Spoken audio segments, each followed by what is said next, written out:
নমস্কার বন্ধুরা, পিঙ্কি কিচেনের সবাইকে স্বাগত। আজকে তোমাদের সাথে শেয়ার করব কাঁচা কলা দিয়ে একটা সুন্দর রেসিপি। ফ্রিজে অনেক দিন ধরে দুটো কাঁচা কলা পড়েছিল, সেই কাঁচা কলাগুলো দিয়ে কি করব কিছুই বুঝতে পারছিলাম না। দুটো কাঁচা কলা দেখো এখানে বের করে নিয়েছি। এবার কাঁচা কলাটাকে আমি সিদ্ধ করে নিচ্ছি। আমি কাঁচা কলাটাকে প্রেসার কুকারে দুটো সিটি মেরে সিদ্ধ করে নিয়েছি। এবারে কাঁচা কলাটা জল ঝরিয়ে খোসা ছাড়িয়ে নিচ্ছি। কাঁচা কলার খোসা ছাড়ানো হয়ে গেছে। এবারে হাত দিয়ে এটাকে খুব ভালো করে ম্যাশ করে নিচ্ছি। ম্যাশ করে নেওয়ার পরে এবারে বাকি সমস্ত উপকরণগুলো আমি এক এক করে দিয়ে দিচ্ছি। একটা ছোট সাইজের পেঁয়াজকে কুচি করে রেখেছিলাম, সেই পেঁয়াজটা কুচি দিলাম। আর 4-5টা কাঁচা লঙ্কা কুচি, 4 ভাগের 1 ভাগ হলুদ গুঁড়ো, 4 ভাগের 1 ভাগ জিরে গুঁড়ো, 4 ভাগের 1 ভাগ ধনে গুঁড়ো আর 4 ভাগের 1 ভাগ গরম মশলার গুঁড়ো দিয়ে দিলাম। স্বাদ মতো নুন আর 1 চামচ মতো বেসন। এবারে সমস্ত উপকরণগুলো দেওয়ার পরে ভালো করে মাখিয়ে নিলাম হাত দিয়ে। আর একদিকে মশলাটা আমি রেডি করে নিচ্ছি। ছোটো চামচের 1 চামচ গোটা জিরে, একটি শুকনো লঙ্কা, কয়েক টুকরো আদা আর একটি টমেটোকে পেস্ট করে নিচ্ছি। গ্যাসের মধ্যে কড়াইয়ে তেল দিয়ে দিয়েছিলাম। তেলটা খুব ভালোভাবে গরম হয়ে গিয়েছিল, সেই জন্য আমি ভাজতে দিয়ে দিয়েছি কোপ্তাগুলোকে। আমি এখানে গোল গোল আকারে করে নিয়েছি, তোমরা চাইলে তোমাদের শেপ অনুসারে এটাকে করতে পারো। এখানে আমার 6টা মতো দেখো কোপ্তা হয়েছে। গ্যাসের ফ্লেমটা একদম মিডিয়াম টু লোতে রেখে কোপ্তাগুলোকে আমি ভেজে নিচ্ছি। তোমরা চাইলে এগুলো একটু বড় বড় আকারেও করতে পারো, আমি এখানে মিডিয়াম সাইজেরই রেখেছি। দেখো কোপ্তাগুলো লালচে ভাব হয়ে গেছে। এবার এক এক করে আমি কোপ্তাগুলোকে তুলে নিচ্ছি।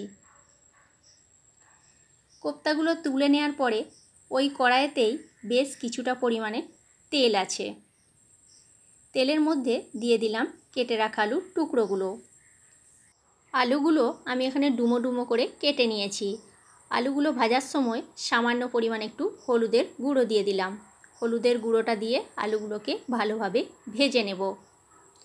তোমরা চাইলে আলু না দিয়েও এটাকে বানাতে পারো, আমি একটু আলু দিয়েছি। আলু দিয়ে করলে খেতে বেশ ভালো লাগে, সেই জন্য আলুটা একটু দিয়েছি। আলুগুলো ভাজা হয়ে গেছে, দেখো লালচে ভাব হয়ে গেছে। এবার আলুগুলোকেও আমি এক এক করে তুলে নিচ্ছি। আলুগুলো তুলে নেওয়ার পর দেখো বেশ কিছুটা পরিমাণে এখনও তেল আছে। ওই তেলের মধ্যেই দিয়ে দিচ্ছি গোটা গরম মশলা ফোড়নে। আর একটা মিডিয়াম সাইজের পেঁয়াজকে কুচি করে রেখেছিলাম, সেই পেঁয়াজ কুচিটা তেলের মধ্যে দিয়ে দিলাম। পেঁয়াজটা হালকা করে এবার নাড়াচাড়া করে আমি ভেজে নেব। পেঁয়াজটা হালকা লালচে ভাব হয়ে এসেছে। এবারে যে মশলাটা আমি রেডি করে রেখেছিলাম মিক্সির বাটিতে, সেই মশলার পেস্টটা দিয়ে দিলাম।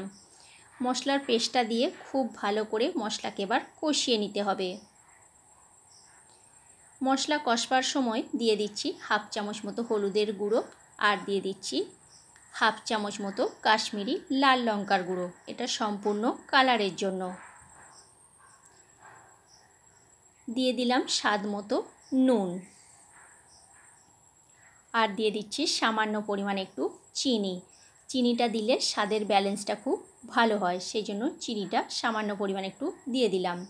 এবারে মশলা খুব ভালো করে কষিয়ে নিতে হবে যতক্ষণ না মশলার গা থেকে তেল ছেড়ে বেরিয়ে আসছে। দেখো মশলার গা থেকে তেল ছাড়তে শুরু করে দিয়েছে। এবারে এই পর্যায়ে দিয়ে দিচ্ছি ভেজে রাখা আলুগুলো। ভেজে রাখা আলুগুলো দেওয়ার পর 3 থেকে 4 মিনিটের জন্য মশলার সাথে খুব ভালো করে আবারও কষিয়ে নিতে হবে। খুব ভালো করে আমার এখানে কষানো হয়ে গেছে। এবারে এই পর্যায়ে দিয়ে দিচ্ছি বেশ কিছুটা পরিমাণে জল। জলের পরিমাণটা একেবারেই দিতে হবে, বারে বারে জলটা দেয়া যাবে না। জলটা দিয়ে খুব ভালো করে মশলা আর আলুর সাথে মিশিয়ে নিলাম। এবার একটা ঢাকনা দিয়ে ঢেকে দিচ্ছি মিনিট 7 জন্য, আলুটা সিদ্ধ হওয়া পর্যন্ত। ভিডিওটা ভালো লেগে থাকলে লাইক কমেন্ট শেয়ার করো বন্ধুরা। আর আমার চ্যানেলের নতুন বন্ধু হয়ে থাকলে আমার চ্যানেলটা সাবস্ক্রাইব করার অনুরোধ রইল। আর ফেসবুক পেজ থেকে দেখে থাকলে আমার পেজটি ফলো করে নিও।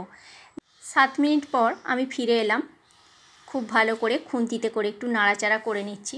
ঝোলটা দেখো একেবারে কমে যায়নি, আলুগুলো খুব ভালোভাবে সিদ্ধ হয়ে গেছে। এবারে এই পর্যায়ে দিয়ে দেব ভেজে রাখা কোপ্তাগুলো। কোপ্তাগুলো দিয়ে 2 মিনিটের মতো ফুটিয়ে নেব। গ্যাসের ফ্লেমটা একদম মিডিয়াম টু লোতে করে দিচ্ছি। ঝোলটা কিন্তু এই রকমই থাকবে, ঠান্ডা হয়ে গেলে এমনি এটা একটু টান টান হয়ে যাবে। দেখো 2 থেকে 3 মিনিট আমার ফোটানো হয়ে গেছে। এবারে নামাবার সময় দিয়ে দিচ্ছি হাফ চামচ মতো গরম মশলার গুঁড়ো। গরম মশলার গুঁড়োটা দিয়ে খুব ভালো করে মিশিয়ে নিয়ে গ্যাসের ফ্লেমটা আমি অফ করে দিচ্ছি। অফ করে দেওয়ার পরে বেশ কিছুটা পরিমাণে ধনেপাতাকে আমি আগে থেকে কুচি করে রেখেছিলাম, সেই ধনেপাতা কুচিটা ওপর থেকে আমি ছড়িয়ে দিচ্ছি। ধনেপাতাটা দিলে খেতে বেশ ভালো লাগবে। রেসিপিটা সম্পূর্ণ তৈরি হয়ে গেছে। কেমন লাগলো বন্ধুরা অবশ্যই জানিও, আর ভালো লাগলে একটা শেয়ার করে দিও। তোমরা একবার হলেও এই রেসিপিটা অবশ্যই বাড়িতে বানিও বন্ধুরা। আজকের মতো তাহলে এইখানেই।